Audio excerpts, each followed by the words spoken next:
दर्शकवृन्द, रुसले छिमेकी युक्रेनमाथि आक्रमण गरेको आज मङ्गलबार 20औं दिन हो। रुसी राष्ट्रपति भ्लादिमिर पुटिनले युक्रेनमाथि विशेष सैन्य कारबाही भनेको यो आक्रमणका कारण 25 लाख बढी युक्रेनी नागरिकले देश छोड्नु परेको छ भने सयौं मानिसहरूले ज्यान गुमाएका छन्। संसारका धेरै मुलुकले युक्रेनमाथि रुसी आक्रमणको विरोध गरेका छन्। अमेरिका सहित पश्चिमा मुलुकहरूले रुसमाथि इतिहासकै सबैभन्दा कडा आर्थिक प्रतिबन्धहरू लगाएका छन्। रुसी आक्रमणको विरोध बाहिर मात्र होइन, रुसभित्रै पनि हुन थालेको छ। सोमबार राति भएको एउटा विरोधको घटनाले भने अहिले संसारभरि चर्चा पाइरहेको छ। बेलायती पत्रिका द गार्डियनका अनुसार रुसी सरकारी स्वामित्वको टेलिभिजन च्यानल 1 मा समाचार प्रसारण भइरहेका बेला एकजना महिलाले स्टुडियोभित्र छिरेर युद्ध विरोध प्लेटकार्ड देखाएका छन्। च्यानल 1 की सम्पादक रहेकी मरिना ओभ्यास्यानिकोभाले लाखौं रुसी नागरिकले हेर्ने उक्त समाचारका क्रममा युद्ध रोक, युद्ध चाहिँदैन, यी प्रोपोगन्डामा विश्वास नगर्नुहोस्, यिनीहरूले झुटो बोलिरहेका छन्, रुसी जनता युद्धको विपक्षमा छन् लेखिएको प्लेकार्ड देखाएका थिइन्। मरिना स्टुडियोभित्र पसेर प्लेकार्ड देखाएपछि समाचार वाचिकाले चर्को स्वरमा समाचार पढेकी थिइन्। केही सेकेन्डमा मरिनाले प्लेकार्ड देखाएपछि टेलिभिजनमा अर्को रेकर्ड सामग्री बजाइएको थियो। समाचारको बीचमा स्टुडियोभित्र छिरेकी मेरिनालाई पक्राउ गरिएको छ। रुसी राष्ट्रपति पुटिनले केही दिन अघि मात्र युक्रेनमाथि भएको आक्रमणलाई युद्ध भन्न नपाइने कानुन ल्याएका थिए।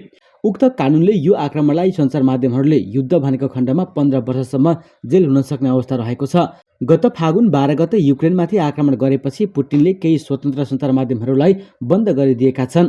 रुसी सरकारी सञ्चार माध्यममा युक्रेन आक्रमणका तस्बिरहरू देखाइँदैन। सञ्चार माध्यममा सबथोक सामान्य रूपमा चलिरहेको देखाइन्छ।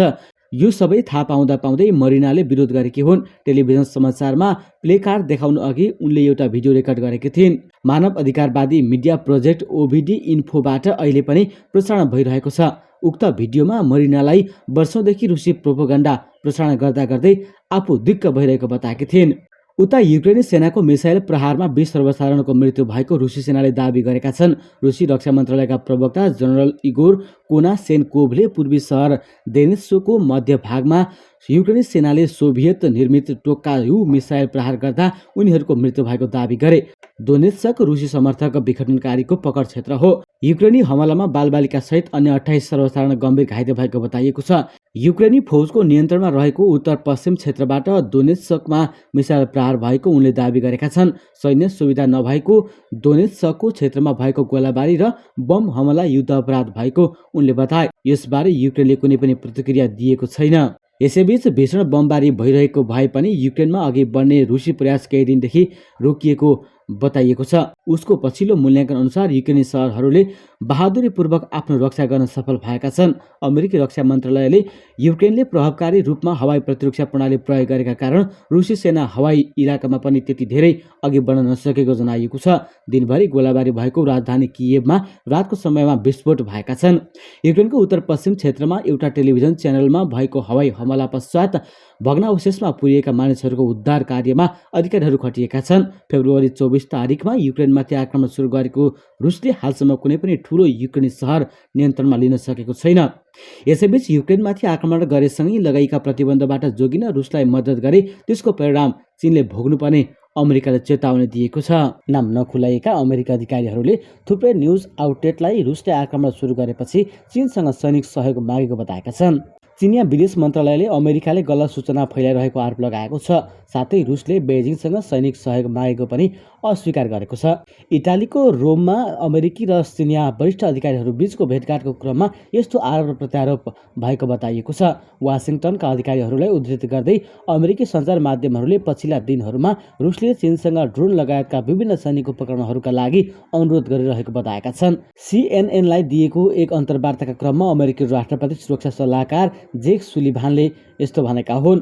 रुसको युक्रेनमाथिको सैनिक कारबाही अहिले तेस्रो सातामा चलिरहेको छ भने लाखौं युक्रेनीले देश छाडिसकेका छन्। यसबारे बेजिङ स्थित विदेशी मन्त्रालयका प्रवक्ता झाओ लिजियाले अमेरिकाले खराब नियत राखेर युक्रेनी मामिलामा चीनका बारे दुष्प्रचार गरेको तथा बरु चीनले रुस र युक्रेन बीचको वार्ताका लागि सकारात्मक भूमिका खेलिरहेको जानकारी गराएका छन्। यसैबीच रुसले युक्रेनमाथि आक्रमण गरेको 3 दिनदेखि भिक्टोरियाले आमासँग टाढिँदै गएको महसुस गरेकी छिन्। राष्ट्रपति भ्लादिमिर पुटिनले आफ्नो छिमेकीसँग युद्ध सुरु गर्ने निर्णयले यति बेला लाखौं युक्रेनी परिवार विस्थापित भएका छन्। जहाँ पुरुष आफ्ना छोराछोरी परिवार छाडेर युद्धमा जान बाध्य भए भने महिला बालबालिका हिंसाबाट बस्न देश बाहिर जान जोखिमपूर्ण यात्रा गरिरहेका छन्। युक्रेनमा मात्र नभएर रुसमै पनि परिवारबीच विभेद सिर्जना भएको छ। यसमा युवा पिँढी युद्धको विपक्षमा छन् भने तिनका आमा बुवा लगायत हजुरबा तथा हजुरआमा पुटिनको पक्षमा उभिएका छन्। यस्तो हुनुका पछाडि सामाजिक सञ्जाल र सूचना प्रवाहको स्रोतलाई जिम्मेवार मानिएको छ, किनकि पुरानो पुस्ताले प्राय टिभीमा समाचार हेरेर सम्पूर्ण अवस्थाबारे जानकारी लिइरहेका छन्। हालैको एक सर्वेक्षणमा पनि रुसको 60% जनसङ्ख्याका लागि टेलिभिजन नै सबैभन्दा ठूलो समाचारको स्रोत भएको थियो। यसमा अझ 65 उमेर माथिकाले टिभी हेर्ने सम्भावना 51%ले बढी छ।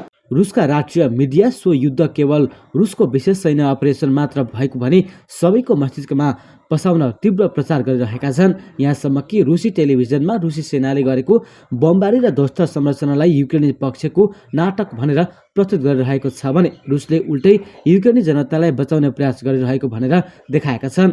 एक विज्ञका अनुसार समाचार यस्तो शैलीमा प्रस्तुत गरिन्छ जसले टिभी हेर्ने अधिकांशलाई रुसका कदम कुनै न कुनै रूपमा समर्थन गर्ने बताइदिन्छ। त्यसैले पनि युक्रेन युद्धले साथीभाइ र परिवार बीच विवाद उत्पन्न गराउनु आश्चर्यजनक नभएको उनको भनाइ छ। उनी भन्छन्, सूचनाका लागि टिभीमै निर्भर त्यस्ता मानिसलाई आफ्नो तर्फको पक्ष चाहिँ नराम्रो हो भन्ने स्वीकार्न एकदमै कठिन हुने गरेको छ। युक्रेनको पक्षमा प्रदर्शन गर्ने क्रममा पक्राउ परेपछि भिक्टोरियाले देश छाड्ने निर्णय गरिन्। उनका अनुसार अनेकौं प्रयासपछि अन्ततः उनले आफ्नो आमालाई के सही र के गलत भन्ने कुरा बुझाउन सफल भइन्। यसरी विनाशकारी युद्धमा रुसको भूमिकाबारे आमालाई सम्झाउन सजिलो नभएको उनी बताउँछिन्।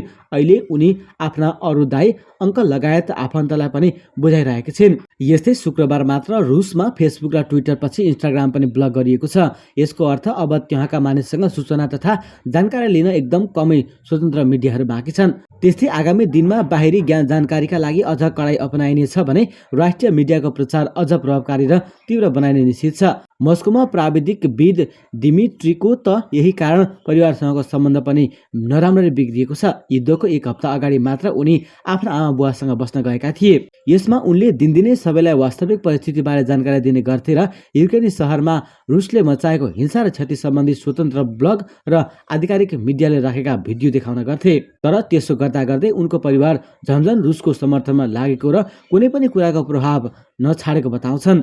यति मात्र नभएर गत बिहीबार उनका बुबाले उनलाई युक्रेनको मेरिउपोलको सुत्केरी अस्पतालको हमलामा युक्रेनले नै नाटकीय रूपमा बमबारी गरेको भन्ने भ्रामपूर्ण समाचार पठाएका थिए, जुन वास्तवमा फेक थियो। यसैबीच रुसले युक्रेनको एक सैन्य आधार शिविरमा रकेट आक्रमण गर्दा कम्तीमा 35 जनाको मृत्यु भएको छ।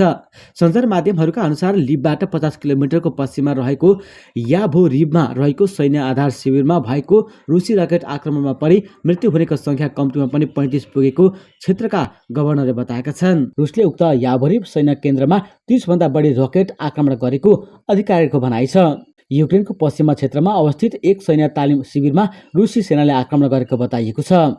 उक्त घटनामा 134 जना घाइते भएको बताइएको छ। रुसी सैनिकले आइतबार बिहान लडाकु विमान मार्फत याभोरिभ स्थित एक सैन्य अड्डामा 30 भन्दा बढी क्षेप्यास्त्र प्रहार गरेको थियो। रुसी सेनाले पश्चिमी मुलुकले दिँदै आएका हतियार राख्न थालिएको र युद्धग्रस्त अन्य क्षेत्रबाट भागेर आउने मानिसको आश्रयस्थल बनेको लभिभलाई पहिलो पटक आक्रमण गरेको हो। युक्रेनका राष्ट्रपति भ्लोदिमिर जेलेन्स्कीका अनुसार रुसले युक्रेनमाथि आक्रमण गरेपछि अहिलेसम्म 1300 युक्रेनी सैनिक र झन्डै 12,000 रुसी सैनिक मारिएको खबर दिएका थिए। राजधानी कियेभमा आयोजना गरिएको पत्रकार सम्मेलनमा बोल्दै उनले शुक्रबारसम्म झन्डै 500 देखि 600 रुसी सैनिकले युक्रेनमा आत्मसमर्पण गरेको बताएका छन्। रुसले युक्रेनमा आक्रमण गरेको 17औं दिन भइसकेको छ। 18औं दिन बिहान विभिन्न सहरहरूमा विस्फोटन भइरहेको विवरण प्राप्त भएका छन्। केही दिन अघि अमेरिकाले 2 साताको अवधिमा झन्डै 5,000 देखि 6,000 रुसी सैनिकको मृत्यु भएको अनुमान गरेको थियो। मृतकको अनुमानित संख्याका आधारमा घाइते हुने सैनिकको संख्या 15,000 देखि 18,000 सम्म भएको बताइएको थियो। प्राय युद्धमा घाइते सैनिकको संख्या मृतकको संख्या भन्दा 3 गुणा बढी हुने गर्दछ।